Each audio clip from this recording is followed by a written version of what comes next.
somebody that is very in tune with. So he is for hire as a speaker. Now, Not in a sort of pejorative meaning. He's just like a toastmaster or something speaker. I wouldn't call him a leader, but I'd call him a very knowledgeable guy that knows black history. He knows black history. Is he working somewhere at the university? Or he speaks at universities. He speaks at university. Schools, you name it. He speaks everywhere. Mm-hmm. I think I saw him on television. Yeah, you probably did.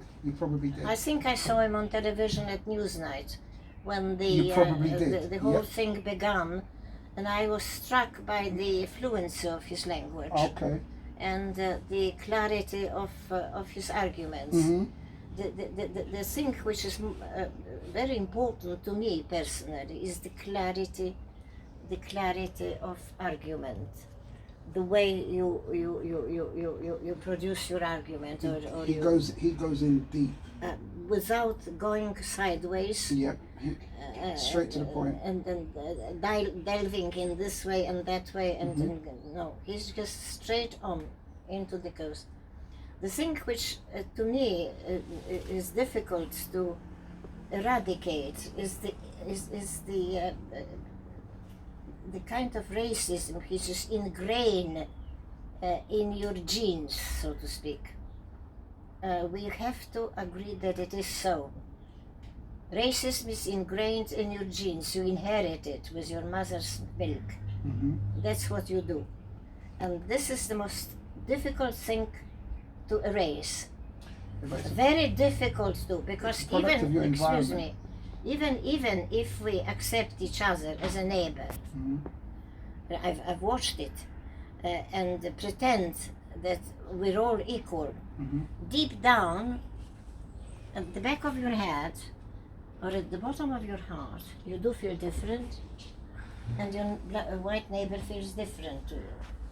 And that's very difficult to overcome. Only if there's a problem.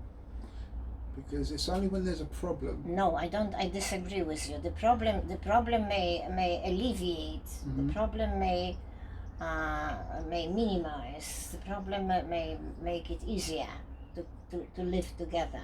But it's not going to completely get rid of that inner feeling of difference. Here's what I think. When there's a problem, people show their true colours. And it's at that point you have the discussion of why that person feels the way that they feel. And that's where the education comes. Because at the height of their ignorance and their arrogance and their feeling of I'm better than you. I quite agree with you. That's where you nail down that problem and speak and tell me, what is it that you truly feel? What is it that you're truly afraid of?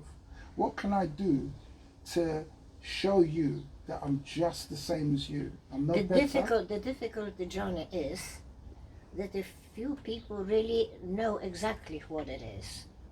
They don't realize what it is. They know that it is, but they don't know exactly what.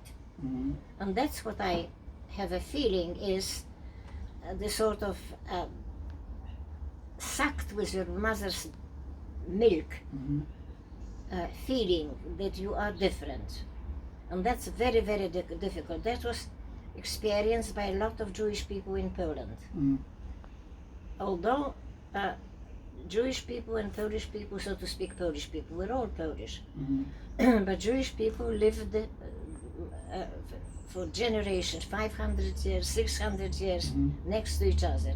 Suddenly, they hate each other. Suddenly. It suffices to say that the coming of Hitler, like coming of the white person Messiah, started the hatred that is beyond understanding in every respect.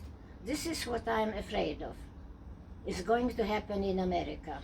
Well, I may be wrong. I heard this somewhere before. I heard if aliens were to invade the world and wipe everything out in their path, how soon as a human race would we quickly dissolve our differences. And it takes something catastrophic for people to understand that you're no different to me. I may have a different color skin than you. My eyes may be different. My bone structure. Tell me, well, when we are down nitty gritty, tell me, have you ever experienced being racially abused in a sort of social sense? Okay, how can I count the ways? All right. You're walking. And what is it that you consider racial antisocial behavior? Let's put it that way. I'm not saying hatred, but suffice social antisocial behavior. Okay. You can have an innocent conversation with somebody that doesn't look like me. Okay?